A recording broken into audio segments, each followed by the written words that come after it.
नमस्कार, मी राहुल रणदिवे, दैनिक जनमत सोलापूरसाठी आपण घेत आहोत सोलापूरचा विकास हा कार्यक्रम. आणि ह्या कार्यक्रमामध्ये पहिला चंदन गाडी दाखवा गाडी. हे आपले डॉक्टर साहेब आहेत आणि इकडे चंदन थेट ते दवाखाना दाखवा तिथला समोरचा. ते डॉक्टरांचा दवाखाना आहे. आपले कोटे आहेत ना, आमदार कोटे यांचे बंधू सूर्यप्रकाश कोटे यांचा दवाखाना आहे. आणि ते आज आपल्या चंदन इकडे दाखव श्रमिक पत्रकार संघामध्ये आलेत पत्रकार परिषद घेण्यासाठी. काय नेमकं त्यांचं पत्रकार परिषदेमध्ये म्हणणं आहे आपण त्यांच्याकडनं जाणून घेणार आहोत. पत्रकार परिषदेचा काय विषय आहे हे सगळंच आपण त्यांच्याकडनं जाणून घेणार आहोत. थेट डॉक्टरांकडे जाणार आहे आणि विचारणार आहे डॉक्टर पत्रकार परिषद कशाला घेतलेत आणि काय कारण आहे. पत्रकार परिषदेचा विषय काय आहे. अखिल भारतीय चंदन तिकडे आहे मागे. अखिल भारतीय पद्मशाली संगम संचलित पश्चिम महाराष्ट्र पद्मशाली संघेतर्फे नव्याने निवडून आलेले नगरसेवक जे पश्चिम महाराष्ट्रातले असतील त्यांचा सत्कार, त्याचबरोबर नव्याने निवडून आलेले बिनविरोध निवडून आलेले आपले सोलापूर महानगरपालिकेचे महापौर माननीय विनायकदादा कोंड्याल यांचं पश्चिम महाराष्ट्र संघटनेतर्फे सत्कार सोहळा येत्या 28 तारखेला शनिवारी महालक्ष्मी बँक्वेट अक्कलकोट रोड सोलापूर येथे आयोजित करण्यात आलेला आहे. मला सांगा डॉक्टर साहेब, परवा तुम्ही स्मशानभूमीचा विषय हाती घेतला होता. काम चांगलं झालंय, व्हायला लागलंय. काय होतं त्या पत्रामध्ये नेमकं लिहिलेलं? बघा, जो मी प्रश्न मांडला होता तो कुठल्या एका समाजाचं स्मशानभूमीचा प्रश्न नव्हता. जी जागा आपण जे शांती चौक मधून जातो ती महानगरपालिकेची सर्व सार्वजनिक स्मशानभूमीची जागा होती. आणि त्या स्मशानभूमीत जाताना दोन्ही बाजूला आजोरा खूप मोठ्या प्रमाणात पडला होता. त्यामुळे रस्ता आहे का आजोरा आहे हे दिसत नव्हता. रस्ता दिसत नव्हता, एवढा मोठा आजोरा तिथं झालेला होता. आणि त्याचं कारण काय होतं की ते कुठेही जी तटबंधना पाहिजे, की जी भिंत पाहिजे किंवा गेट पाहिजे ह्याची तिथं सुविधा नव्हती. त्यामुळे जे काही बाहेरचे लोक आजोरा आणून टाकायचे त्यामुळे तिथं घाणीचं साम्राज्य झालं होतं. जे सार्वजनिक शौचालय तिथं होतं ते बंद होतं. त्यामुळे लोक जे येतील बाहेरचे त्यांना स्वच्छता नव्हती आणि घाणीचं एकदम साम्राज्य झाल्यामुळे आतल्या कुठल्याही स्मशानभूमी जाण्याकडे प्रत्येकाने आपल्या स्वतःच्या समाजाच्या स्मशानभूमीची फक्त तिथं सुधारणा करून घेतली होती. त्यासाठी निधी उपलब्ध करून घेतला होता. पण सार्वजनिक जो रस्ता आहे किंवा जाण्याचा जो मार्ग आहे की जे कमान पाहिजे, आता बाहेर गावचं कोणी आलं आणि त्यांना जर तिथं स्मशानभूमी आहे हे माहितीच नव्हतं, कारण की तिथे कुठली कमान नव्हतं, नामफलक नव्हतं. तर अशा ज्या बेसिक गोष्टी आहेत जे करायला पाहिजे. आणि बाहेरच्या आता आपण ज्या वेळेला कोणी तिथं स्मशानभूमीत जातो तर काही सुखात नसतो, दुःखाच्या प्रसंगातही त्यांना असं जर समाजाला सहन करावं लागत असेल तर तिथं भावसार समाजाची स्मशानभूमी आहे, सार्वजनिक स्मशानभूमी आहे, पद्मशाली समाजी स्मशानभूमी आहे, लिंगायत स्मशानभूमी आहे, मुस्लिम स्मशानभूमी आहे. तर या सर्वांचा प्रश्न तिथे कुठेतरी प्रलंबित होता. आणि मला ते निदर्शनास आलं की काही लोक तिथं त्रास होतोय, तर तो प्रश्न मी मांडला. आणि नक्कीच त्याचं महापालिकांनी अधिकाऱ्यांनी खूप लवकर तात्परतेने त्याचं दखल घेतली आणि आजोरा काढण्याचं काम असून दे. आणि मी काही लोकांना आवाहन केलं होतं की आपण स्वतःहून देणगीमध्ये किंवा CSR फंडमधनं करूया. तर NTPC आणि त्याचबरोबर काही समाजातील आणि बाकीच्या लोकांनी जे कमान बांधण्यासाठी याला सुद्धा महापालिकेमध्ये अर्ज केलेला आहे. आणि अर्ज केल्यामुळे स्वखर्चाने म्हणजे महापालिका तर आहेच, त्याचबरोबर सार्वजनिक सर्व समाजातील लोकांनी सुद्धा स्वखर्चांनी ती स्मशानभूमी स्वच्छ करायची आणि त्याचं नूतनीकरण करण्यासाठी जो खर्च येतो त्यामध्ये सहभाग घेतला. खरं म्हणजे आपल्या सोलापुरात मला सांगा साहेब, पद्मशाली समाजाची तुमची एवढी मोठी स्मशानभूमीची जागा आहे, त्या जागेच्या लगेच अजून काय जागा मोकळी आहे तिथं मेडिकल कॉलेज म्हणा किंवा तिथं एक काय असं चांगलं व्हावं असं डॉक्टर म्हणून तुम्हाला वाटतंय का? आपण जर बघितलं असेल तर आमची जी पहिली नियोजन बैठक झाली होती पद्मशाली पश्चिम महाराष्ट्राची, त्या पहिली बैठकीतच मी माझा प्रश्न मांडला होता की जी समाजाची 58 एकर जागा आहे त्याच्यामध्ये मेडिकल कॉलेज काढण्यासाठी 21 एकर जागा लागते आणि ऑलरेडी आता मार्कंडे सहकारी रुग्णालय असल्यामुळे त्या सहकारी रुग्णालयाबरोबर ॲफिलिएशन केलं तर मेडिकल कॉलेज काढता येईल का हा 20 एकर मध्ये, यासाठी पद्मशाली ज्ञाती संस्था त्याचबरोबर शिक्षण संस्था आणि पद्मशाली रुग्णालय आपलं मार्कंडे सहकारी रुग्णालय या तिन्ही संस्थांनी पुढाकार घेऊन याची कुठेतरी फिजिबिलिटी कमिटी करून हा पुढे कसं घेऊन जाता येईल यासाठी प्रयत्न करावा आणि त्यासाठी आम्ही त्यांना सर्वांना एक अर्ज दिला आहे आमच्यातर्फे संघटनेतर्फे की ह्यामुळे काय होईल की एकतर शहराच्या मध्यवर्ती लोकांना चांगली सुविधा असलेलं एक हॉस्पिटल निर्माण होईल, त्याचबरोबर रोजगार निर्मिती होईल आणि त्या रोजगारावरती बरेचसे लोकांना गरिबांचे कुटुंब चालतील आणि त्याबरोबर विद्यार्थ्यांना सुद्धा बाहेर कुठेही न जाता आणि आपल्याच शहरात शिक्षणाची सुविधा उपलब्ध होईल आणि त्यामुळे तरुण जे आता सध्या बाहेर जात आहेत ते आपल्या शहरातच राहतील आणि त्यामुळे उद्योगला पण नक्कीच चालना होईल.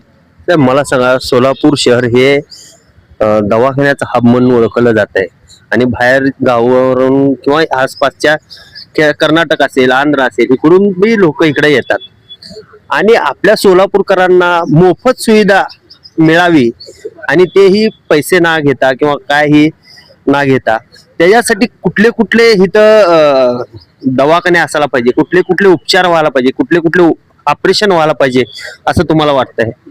बघा, महत्वाचं काय आहे की आता जसं मेडिकल कॉलेज मी सांगितलं आपल्याकडे सिव्हिल हॉस्पिटल आहे पण सर्वांनाच तिथे सुविधा मिळणं शक्य नाही. तर आपण जर असं एक नवीन दवाखाना सुरू केला जसं मेडिकल कॉलेजचं म्हटलं तर तिथे कमी खर्चात लोकांना सुविधा मिळतील. त्याचबरोबर जे आपलं महाराष्ट्र गव्हर्नमेंट आहे त्यांनी महात्मा फुले योजना असून दे किंवा बाकीचे जे आरोग्य योजना आहे, मुख्यमंत्री फंड म्हणजे मुख्यमंत्री सहायता निधी असेल, या वेगवेगळ्या उपक्रमातून त्यांना किंवा योजनेतून लोकांना त्यांना जे काही म्हणजे पैशांची खर्च होतो त्यासाठी मदत करतायत आणि आम्ही नक्कीच जे पुढील काळात आहे कुठेतरी एक ऑफिस असं तयार करायचा प्रयत्न करतोय की आम्ही संकल्प केलाय की जे लोकांना या सर्व योजनांची माहिती एका जागी मिळेल आणि त्यांना कुठेही फिरायची गरज नाही आणि कुठलं हॉस्पिटल कुठल्या योजनेचं आहे असा आमचा प्रयत्न सुरू आहे संघटनेतर्फे करायचं.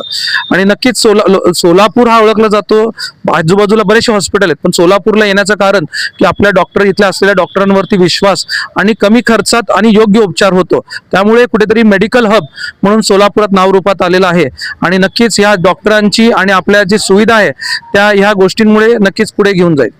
साहेब मला सांगा, शहरात एवढे मोठे कुत्रे आहेत आणि त्याच्यावर ते उपचार करतेत, त्यांचे नसबंदी वगैरे वगैरे महापालिका करायला लागली, पण आपल्या महापालिकेला एकाच ठिकाणी कुत्रं चावल्यावर इंजेक्शन दिलं जातं तेही डपरिंगला, असं प्रत्येक दवाखान्याच्या ठिकाणी म्हणजे एक जर गरीब आपल्या इकडे सगळे मोर मजूर करून खाणार आहेत आणि मला MIDCतनं जर इथं इंजेक्शन घ्यायचं असेल तर त्याला कमीत कमी त्याला एक 50-60 हजार रुपये 50-60 रुपये खर्च होते, जायला 50 यायला 50 आणि त्याची कामाची खोटी.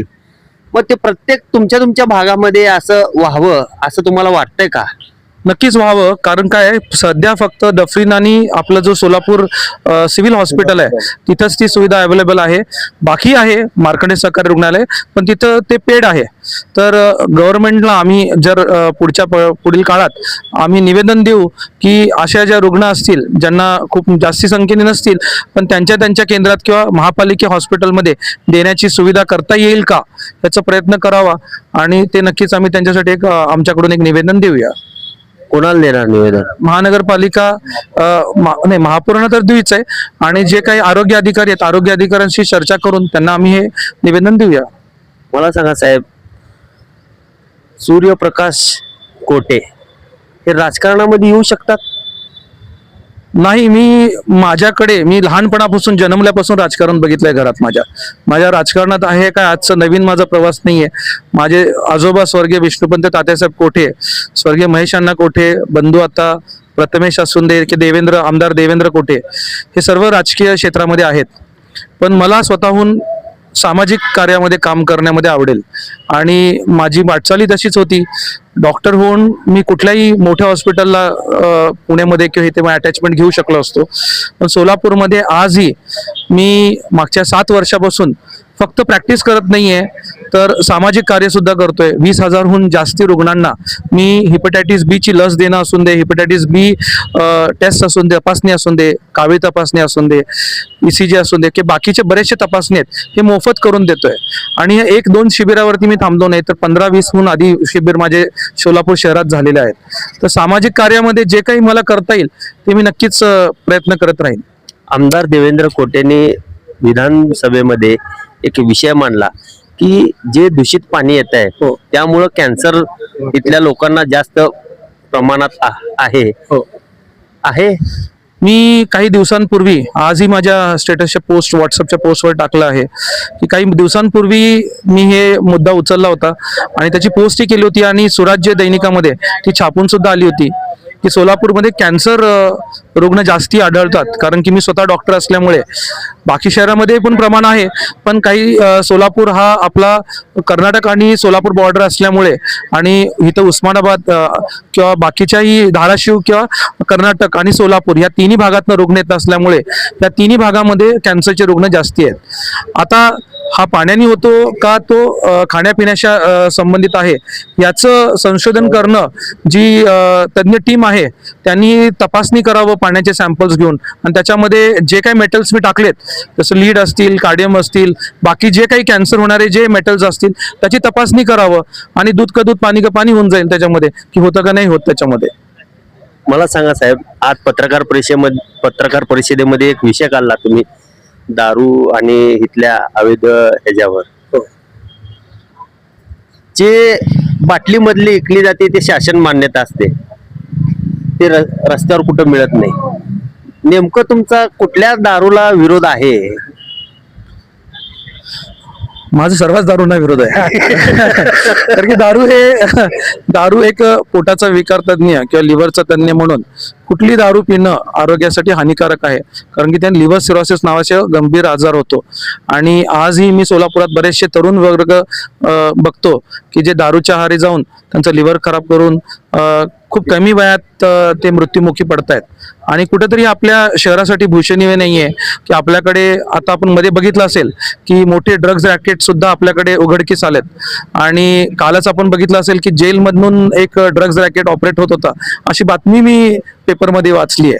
तर कुठेतरी ह्या सर्व गोष्टींना थांबवणं आपल्या शहरासाठी आणि एक सोलापूर करून नक्कीच मला वाटतं की हा सर्वांच्या आरोग्यासाठी कुठलेही व्यसन जर प्रमाणा बाहेर आणि मुक्त सोलापूर मुक्त म्हणजे ह्या व्यसन मुक्त व्हावं अशी माझी नक्कीच प्रयत्न राहील.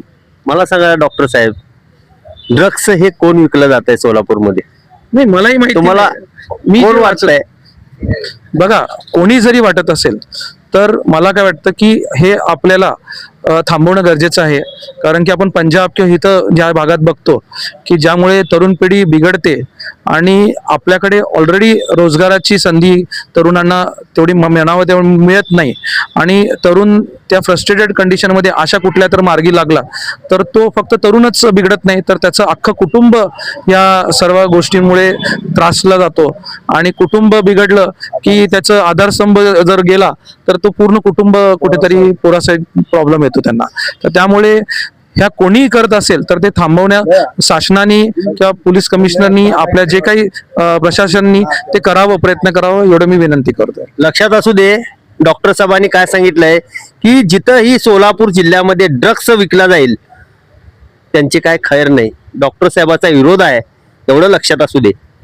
कोण आहे, कोणाचा आहे, कसं आहे, आपल्या सोलापूरकरला आपण सांगणार जा नंतर ना. मला सांगा डॉक्टर साहेब, सगळे अवैध व्यवसायावर तुम्ही बोललात, डॉक्टर साहेबाचं आवडतं काय उपचार आहे? काय उपचारावर तुम्हाला आवड आहे त्याच्यावर मी हे करू शकतो? सध्या मी माझं स्वतःचं हॉस्पिटल दवाखाना आहे. तिथं मी जे पोटाचे विकार आहेत, लिव्हरचे विकार आहेत त्याच्यावरती मागच्या 7 वर्षापासून सोलापूर सहकारी रुग्णालय असून दे किंवा मार्कंडे सहकारी रुग्णालय, प्लस मार्कंडे सहकारी रुग्णालय, सिव्हिल हॉस्पिटल, त्याचबरोबर माझं स्वतःचा दवाखाना इथे लोकांना सुविधा देत आहे. आणि ज्या वेगवेगळ्या त्यांचे गंभीर आजार असतात त्यांच्यावरती मार्गदर्शन करून उपचार करण्याचा माझा नक्कीच प्रयत्न असतो. आणि हाच कार्य मी पुढे जेवढं माझ्याकडून शक्य आहे ते करत राहील. धन्यवाद. डॉक्टर साहेबांनी खूप काही चांगली माहिती दिली आहे. थोडक्या दिवसात बघू मैन की ड्रग्स हा भानगड काय आहे, हा नेमका कोण विकतो ड्रग्स, त्याच्यापर्यंत तर आपण जाणारच आहोत. नेमकं डॉक्टर साहेबाच्या म्हणण्यावर प्रशासन काय करणार आहे, पोलीस मत तर निश्चितच आहे. मी राहुल रणदिवेसह चंदन बोलू, सोलापूर न्यूज.